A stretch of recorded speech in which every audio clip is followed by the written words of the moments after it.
Melda Juliani. Kembali kami sampaikan berita seputar Riau dan Kepri hari ini. Sebuah arena judi sabung ayam di Kampar digerebek polisi. Pemilik arena dan pemain judi telah kabur lebih dulu sebelum petugas tiba.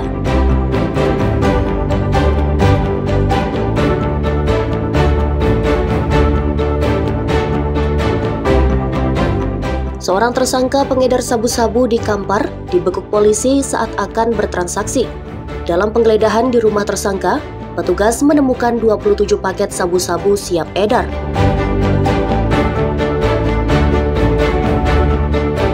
BBKSDA pasang alat pemantau atau GPS koler pada gajah liar di kawasan Hutan Taman Nasional Tesonilo, Pelalawan. Pemasangan GPS koler dilakukan untuk pencegahan dini interaksi negatif gajah dan manusia.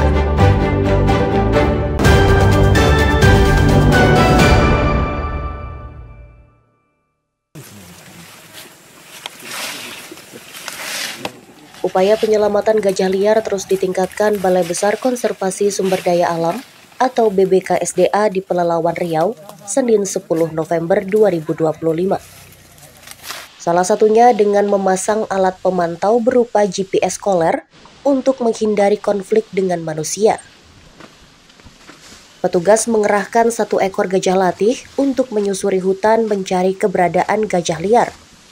Setelah gajah liar berhasil ditangkap, petugas mengalungkan GPS koler di leher induk gajah yang diyakini sebagai ketua kelompok gajah di kantong hutan Taman Nasional Tesonilo. Melalui GPS koler, pergerakan gajah dapat diketahui sehingga dapat dilakukan pencegahan dini bila gajah keluar dari habitatnya. Kepala BBKSDA Riau mengatakan, dengan pemasangan GPS koler diharapkan dapat mengantisipasi dini agar tidak terjadi interaksi negatif gajah liar dengan manusia. Dilaksanakan bersama-sama dengan timnya Balai Besar KSDA Riau, Balai Taman Nasional Tesonilo, dan Yayasan Taman Nasional Tesonilo. Jadi pemasangan dilakukan pada salah satu kelompok Teso Tenggara yang berada di ekosistem Tesonilo. Kita pilih salah satu gajah yang besar di sana, jenis kelamin betina, beratnya lebih kurang 3,3 ton. Ya kan? Nah, itu kita pasang GPS. Tujuannya pemasangan GPS yang pertama untuk memantau pergerakan gajah di ekosistem Tesonilo, kemudian untuk mengetahui sebagai alat mitigasi jika terjadi ancaman atau konflik dengan manusia, sehingga jauh-jauh hari bisa kita antisipasi jangan sampai ada pergeseran atau interaksi negatif dengan manusia. Upaya penyelamatan ditingkatkan BBKSDA untuk menjaga kelangsungan hidup gajah Sumatera yang kian hari populasinya terus menurun. Pemasangan GPS koler diharapkan dapat mengurangi angka kematian gajah. Ahmad Ison dan Wahyu Falatehan melaporkan dari Pelalawan Riau.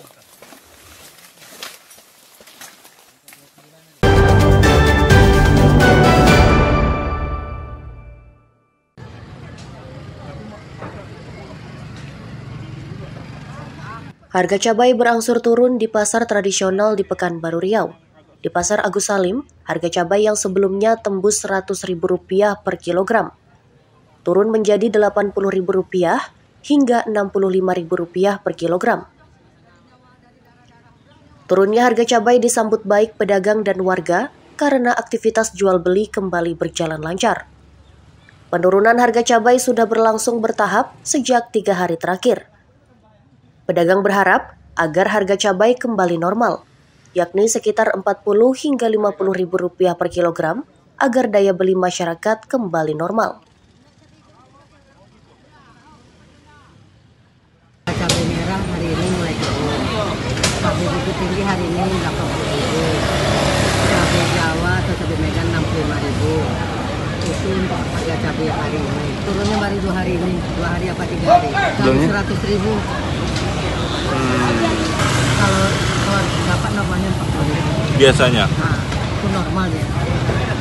Pembeli sekarang Normally sesuai kebutuhan aja. Kalau dia butuh seperempat, dia butuh seperempat. Kalau butuh 1 om, butuh 1.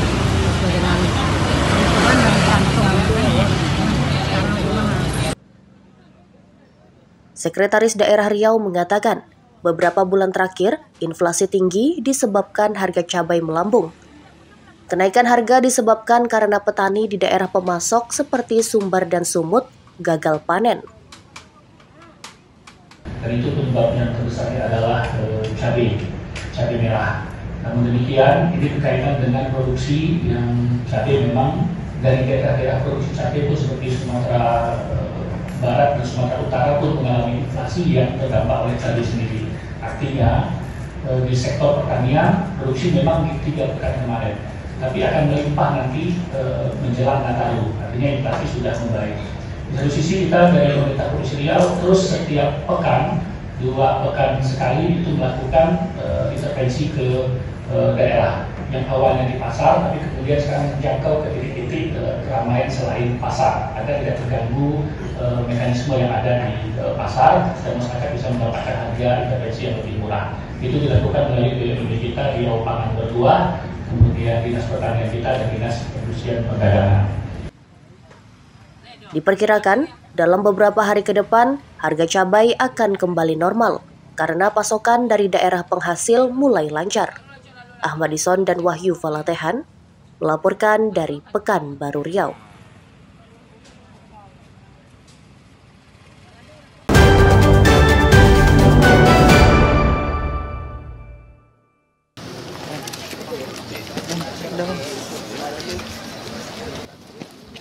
Peringatan Hari Pahlawan berlangsung khidmat dengan ziarah nasional ke makam pahlawan Yuda Bakti, Tembilahan Indragiri Hilir Riau.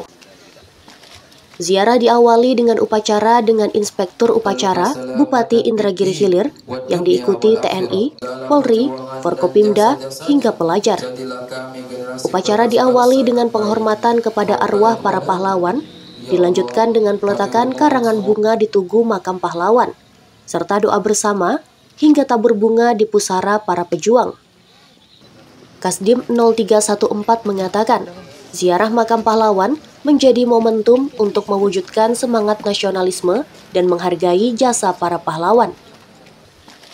Kegiatan ziarah ini merupakan bentuk penghormatan dan penghargaan atas jasa-jasa para pahlawan bangsa. 10 November 2025 memperingati Hari Pahlawan, yang mana kita untuk mengenang jasa-jasa pahlawan kita yang telah gugur mendahului kita generasi mudanya. Kegiatan hari ini apa aja? Kegiatan hari ini kita upacara di kantor Bupati dan dilanjutkan dengan upacara di Taman Makam Pahlawan. Siapa aja yang hadir? Untuk yang hadir dari Forkopimda hadir semua. Mungkin Bang, terakhir dan harapannya dengan adanya kegiatan. Harapan kita dengan adanya kegiatan ini untuk kedepannya kita generasi muda untuk tetap mengenang pahlawan kita yang mana yang patut kita contoh dengan semangat juang pahlawan. Ziarah makam untuk mengenang jasa para pahlawan diharapkan dapat meningkatkan kecintaan terhadap bangsa. Tim Liputan melaporkan dari Indragiri Hilir Riau. Informasi tadi sekaligus menutup jumpa kita hari ini. Wakili tim SSJ yang bertugas, saya Melda Juliani pamit. Selamat pagi, selamat beraktivitas.